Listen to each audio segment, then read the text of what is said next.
নমস্কার বন্ধুরা, আমার জগা খিচুড়িতে তোমাদের সবাইকে স্বাগত জানাই। বন্ধুরা, আজকে আমার রেসিপি কুমড়োর ছক্কা। এই কুমড়োর ছক্কাটা কিন্তু রুটি, পরোটা অথবা ভাত সব কিছুর সাথেই খেতে অসাধারণ লাগে। তাহলে চলো দেখে নেওয়া যাক আজকের এই রেসিপি।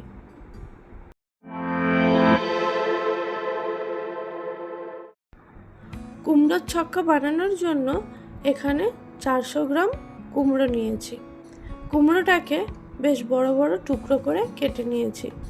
তার সাথে নিয়েছি দুটো মিডিয়াম সাইজের আলু। আলুটাকেও বড় বড় টুকরো করে কেটে রেখেছি। আর নিয়েছি দুটো কাঁচা লঙ্কা।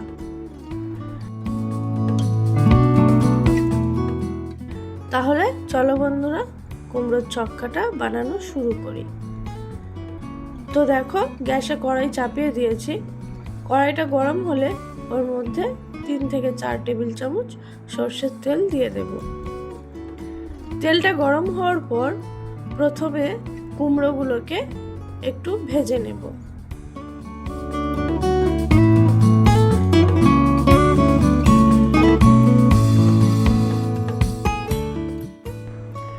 বন্ধুরা, কুমড়োটা বেশ সুন্দর লাল লাল করে ভাজা হয়ে গেছে, উঠিয়ে নেব।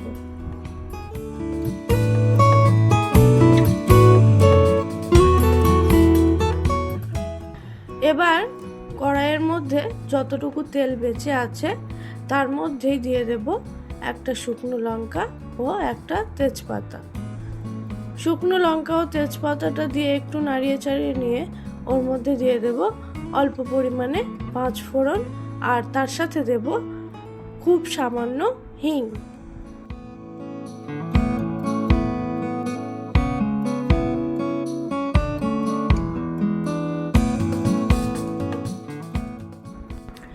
এখন এই সমস্ত ফোড়নটার থেকে সুন্দর গন্ধ বেরিয়ে গেলে ওর মধ্যে দিয়ে দেব টুকরো করে কেটে রাখা আলু।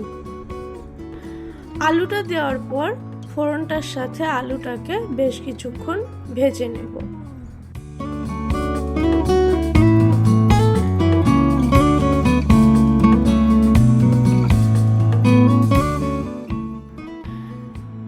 তো দেখো বন্ধুরা, আলুটা ভাজতে ভাজতে যখন এরকম আলুটাতে লাল রং চলে আসবে, সেই সময় আলুটার মধ্যে দিয়ে দেব বেশ কিছুটা পরিমাণ কাঁচা ছোলা।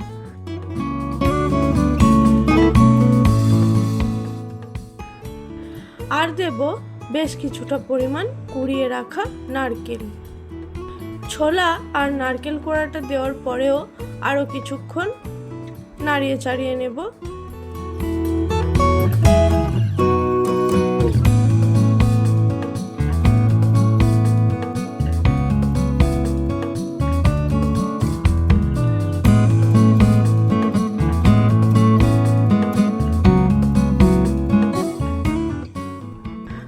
বন্ধুরা, এবার আমি এর মধ্যে কিছু মশলা অ্যাড করে দেব। তো তার জন্য একটা বাটির মধ্যে আগের থেকেই 1 চা চামচ আদা বাটা, 1 চা চামচ হলুদ গুঁড়ো, 1 চা চামচ কাশ্মীরি লঙ্কার গুঁড়ো, হাফ চা চামচ ঝাল লঙ্কার গুঁড়ো ও 1 চা চামচ জিরের গুঁড়োকে জল দিয়ে গুলিয়ে রেখেছিলাম। তো সেই গোলানো মশলাটা আমি এর মধ্যে দিয়ে দেব। মশলাটা দেওয়ার পর আবারও বেশ ভালোভাবে কষিয়ে নিতে হবে। এখন মশলাটাকে বেশ ভালোভাবে কষানো হয়ে গেছে, তোমরা দেখতেই পাচ্ছ মশলাটা থেকে তেল ছেড়ে দিয়েছে। এবার আমি এর মধ্যে ভেজে রাখা কুমড়ো ও কাঁচা লঙ্কাটা দিয়ে দেব।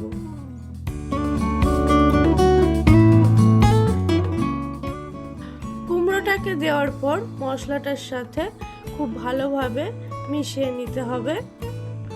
বন্ধুরা, আলু কুমড়ো সবকিছু বেশ ভালোভাবে কষিয়ে নেওয়ার পর এখন এর মধ্যে খুব সামান্য পরিমাণে জল ছড়িয়ে দিয়ে ঢাকা দিয়ে এটাকে রান্না হতে দেব, যতক্ষণ না আলু কুমড়ো খুব ভালোভাবে সিদ্ধ হয়ে যায়। বেশ কিছুক্ষণ রান্না করার পর এখন ঢাকনাটা খুলব।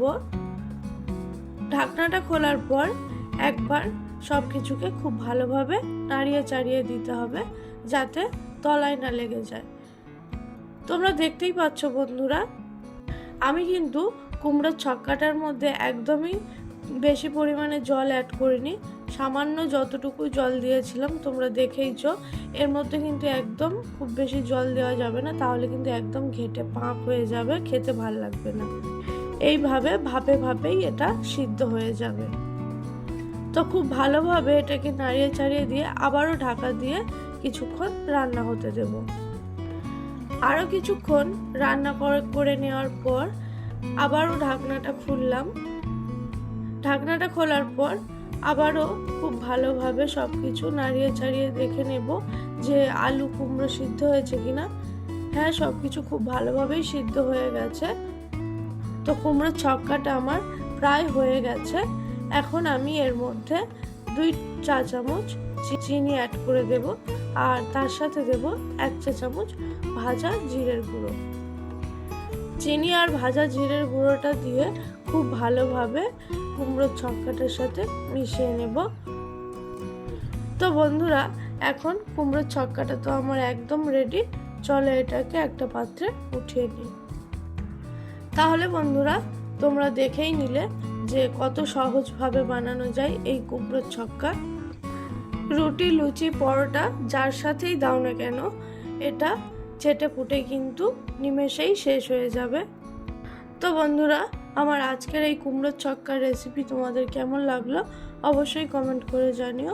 আর আমার ভিডিও যদি ভালো লাগে তাহলে একটা লাইক করে দিও ও আমার চ্যানেলটিকে সাবস্ক্রাইব করে দিও। আজকের মতো এই পর্যন্তই, দেখা হচ্ছে পরের কোনো এক ভিডিওতে। ততক্ষণের জন্য টাটা।